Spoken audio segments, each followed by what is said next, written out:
கர்த்தருடைய பரிசுநாமத்திற்கு ஸ்தோத்திரம் உண்டாவதாக. இன்று கர்த்தருடைய வார்த்தை, அந்த 12 அப்போஸ்தலருடைய நாமங்கள் ஆவன. முந்தினவன் பேதுரு எனப்பட்ட சீமோன், அவன் சகோதரன் அந்திரேயா, செபெதேயுவின் குமாரன் யாக்கோபு, அவன் சகோதரன் யோவான், பிலிப்பு, பர்திமேயு, தோமா, ஆயக்காரனாகிய மத்தியு, அல்பேவின் குமாரனாகிய யாக்கோபு, தடேயு என்னும் மறுநாமமுள்ள எல்பேயு, கானானியனாகிய சீமோன், அவரை காட்டிக் கொடுத்த யூதாஸ்காரியத்து என்பவர்களே.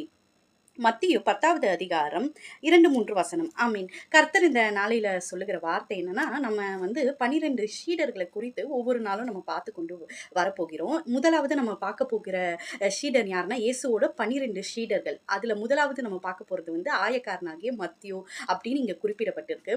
மத்தியு நிருபத்தை எழுதினது, அதாவது புதிய ஏற்பாட்டுல முதலாவதா வர சாப்டரை எழுதினது மத்தியு தான். அவர் ஒரு யூதர், பிறப்பால் ஒரு யூதர். அவரோட இன்னொரு பேர் லேவி என்பது அவரோட இன்னொரு பேராய் காணப்படுகிறது.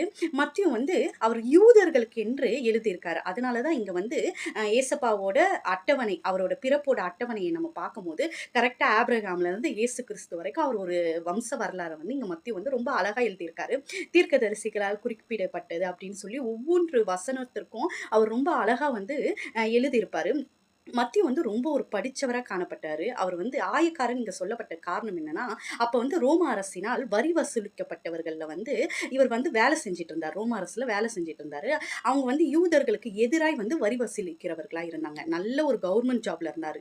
அதாவது இன்கம் டாக்ஸ் ஆபீசரா மத்தியு இருந்தாரு. நல்ல படிச்சவரா இருந்தாரு. நல்ல வேலை, நல்ல குடும்பம், வசதியான குடும்பத்துல இருந்தாரு.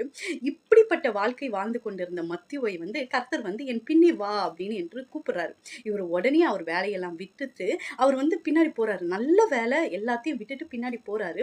ஏசப்பாவோட கூடயே இருந்தாரு. 3 வருஷம் ஊழியத்துல கூடயே காணப்பட்டாரு. ஆனா மத்தியு எங்கேயும் பேசினதா குறிப்பிடப்படல. ஒருவேளை அவர் ரொம்ப சைலண்டான ஒரு பர்சனா இருந்திருக்கலாம். அவர் அதுக்கடுத்து கர்த்தர் சிலுவையில அறையும் போது யோவானை தவிர மத்த எல்லா சீடர்களும் பயந்து போனாங்க. அதுல இவரும் ஒருத்தரா இருந்தாரு. அப்புறம் கர்த்தர் உயிர் தெழுந்தப்ப பார்த்தப்ப இவரையும் கர்த்தர் தரிசனம் கொடுத்தாரு. 120 பேருக்கு மேல ஆவியானவர் ஊற்றப்பட்ட போது அங்கேயும் ஒருத்தரா இருந்தாரு. அதுக்கு அடுத்தது இவர் எத்தியோப்பியா, பெர்ஷியாலெல்லாம் ஊழியம் பண்ணி கொண்டு இருந்தாரு.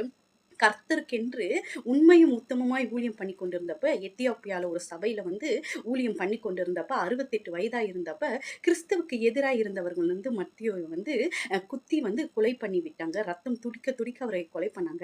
எவ்வளவு ஒரு வசதியான வாழ்க்கை இருந்தும் மத்தியு கர்த்தருக்கென்று உண்மையாய் இருந்து பாடுகளை அனுபவித்து அவர் திருமணமே பண்ணி கொள்ளவில்லை. அப்படிப்பட்ட மத்தியோவை நம்ம கத்துக்கொள்ள வேண்டியது என்னன்னா, நம்மளும் இன்னைக்கு எவ்வளவு ஒரு வசதியோ வாய்ப்பா இருந்தாலும் கர்த்தருக்கென்று ஊழியம் செய்தால் மட்டும்தான். மத்தியு ஒரு ரோல் மாடலா காணப்படுகிறாரு. அவருக்கும் பாடுகள் இருந்திருக்கும், உபத்திரம் இருந்திருக்கும், நல்ல வேலை இருந்திருக்கும், நல்ல படிச்ச குடும்பத்தை சார்ந்தவரா இருந்தும் அவர் கர்த்தருக்கென்று அவர் தன்னை அர்ப்பணித்தார். இன்று நம்மளும் மத்தியு கிட்ட இருந்து கத்துக்க வேண்டியது நம்மளை அர்ப்பணிப்பு. மத்தியு அர்ப்பணித்தது போல நம்மளும் அர்ப்பணிப்போடு கர்த்தருக்கென்று ஊழியம் செய்யும் போது கர்த்தர் நம்மளை பெரிதாய் ஆசீர்வதிப்பார். கர்த்தர் இந்த வார்த்தையை ஆசீர்வதிப்பார். கேட்டு யாவரும் ஆசீர்வதிக்கப்படுவார்கள். ஆமென். அல்லேலூயா.